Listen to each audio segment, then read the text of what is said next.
So a late night upload, talking about the Eagles and Cowboys game that's going to be happening in 2 days. At this point in time, it's 10 o'clock on Friday, so in 2 days, Sunday night, just going to be talking, about stuff. Just like the last couple of videos have been, all the feedback on the Carson Wentz controversy is really interesting. A lot of people believe that it's fake news, that this reporter just needs to stop. And there are a couple people that I've claimed to be quite delusional for bringing up Foles into the conversation as well, which is like, guys, I love Nick Foles, but with the situation at hand, regardless of who the quarterback is, with the drops that have been happening, with the defense and the way that they've been playing the game, we may even be worse than 3-3, considering the fact that 2 games for the Eagles, as far as the Eagles go, have been decided on 2 game-winner potential touchdown catches dropped right then and there, with the last minute just going away in the fourth quarter. And I can't say anything more about that. As of right now, we could be 5-1. We wouldn't even be worrying about saying, oh, this is a must-win against the Dallas Cowboys. So pivotal. Carson Wentz's biggest game of his career game. It's all a bunch of nonsense when the clear issue is the play around Carson Wentz is not up to where Carson Wentz himself is. But you know what? Enough talking about that. We're going to talk Eagles and Cowboys, specifically injuries. Almost everybody that I talked about being injured back on Monday are going to be healthy for the Cowboys, at least. For the Eagles, it's kind of the opposite. It's Avonte Maddox is not going to play. Ronald Darby, they said that he was out, but they're still on the fence about it. I've heard different reports about him being able to play, not able to play. I don't truly know. We'll see how he is. Darren Sproles is out. Jason Peters is out. Nigel Bradham is out. Basically, everybody that was on the injury report, Deshaun Jackson, he's out after a week of hopefulness for him returning. Not going to happen. Kind of expected. Honestly, at this point, I talked about it on Monday as well. We might as well just look for somebody else to take the top off of other defenses and move on from Deshaun. As much as I love him and wish that I could have seen more from him this year, the fact of the matter is he's not going to be able to stay healthy or as healthy as we need him to be, as he needs himself to be. And that's just always been a nagging issue with him, except for in Tampa for some reason. Once he left Philadelphia, he wasn't as injured, not as often. A couple of times in Washington, once or twice in Tampa Bay, but it wasn't to this extent where he's been gone for over a month of play. And now it's really concerning. Maybe he should have just had the surgery and he could be back within, week 8, 9, maybe have the bye week as well and then come back for the latter half of the season. At least that's my thinking of it, especially if surgery was considered an option. Maybe he should have taken it for that extent, because as much as we need him right now, even with the struggles that we're having, all the criticisms, all the issues on defense, we're still 3-3, tied for first place, playing the Cowboys. Win or lose, we still have the rest of the season, more than half of the season left unanswered. Who knows what could happen? And having him for November and December 100% healthy is much more important than right now in the middle of October. But that's just me. I don't know.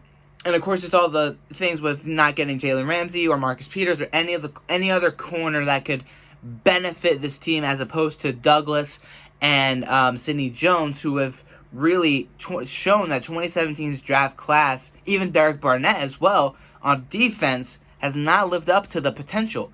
Derek Barnett did great in his rookie season, won us the Super Bowl, of course. He recovered the fumble that Brandon Graham forced in the Super Bowl that iced the game for us. Aside from that, he was a no-show last year with injuries. Same with Sidney Jones. Russell Douglas actually shined a little bit last year under the shadow of Jalen Mills and Darby, but those two were back and forth with injuries, and then they were both out for the second half of the year. Cravon LeBlanc is not here. He was a really big star for us. Orlando Scandrick was really big for us against the Jets. Disappeared last week because we trusted Sidney Jones so much, and we trusted Douglas so much.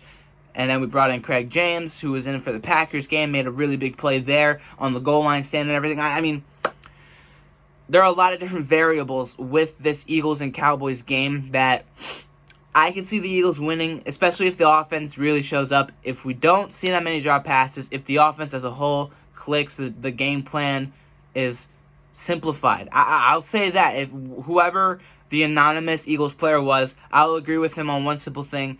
The offense should be simplified. Whether it's the offensive coordinator, Doug Peterson, whatever's happening when you actually go out to execute the play, the Eagles actually doing it.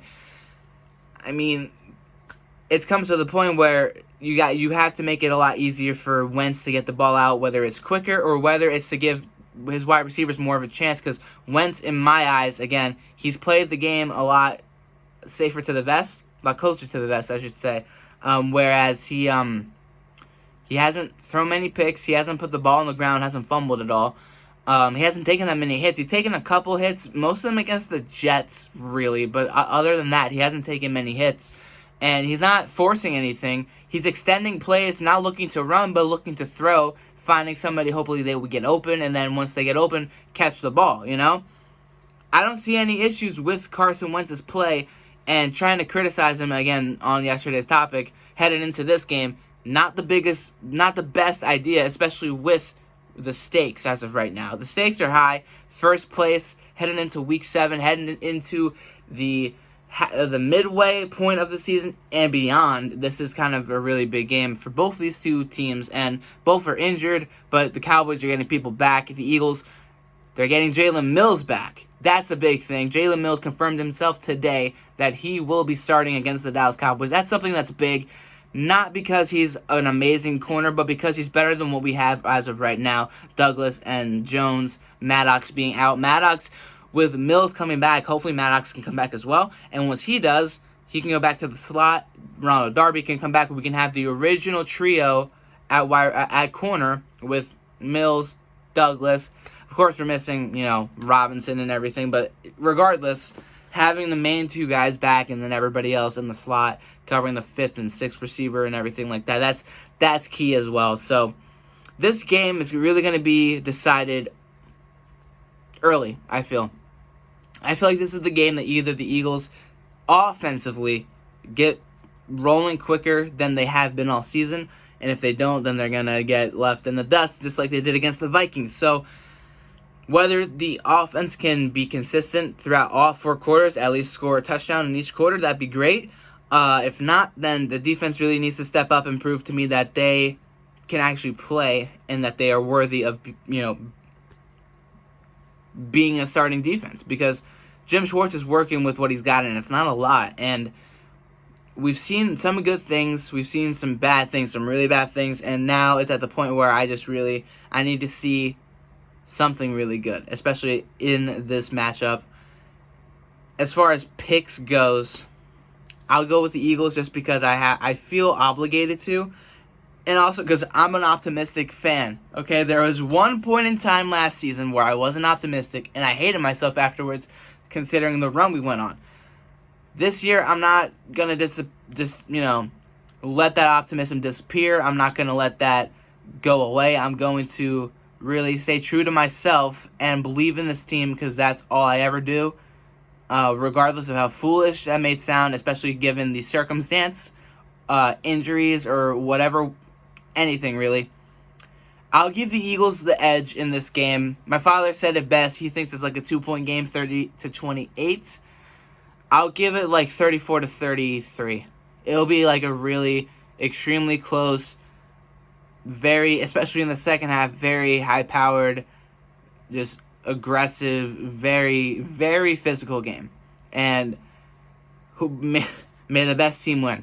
Because both of these two teams are the best in the division, but they've been struggling in their own ways, and it's been a surprise for both teams how much they've both been struggling. So we'll see which team can manage to come out on top. Both these two teams have a lot to lose in this game. The Cowboys, they've already lost 3 straight, so losing a 4th and losing first place, that's big. And then the Eagles, they're trying to really just get themselves straight again and, figure themselves out, continuing to figure themselves out. So we'll see what really happens. Let me know what you guys think about this game and who you think is going to win. And yeah, that's about it. I'll see you guys on Sunday. Fly, Eagles, fly. Peace out.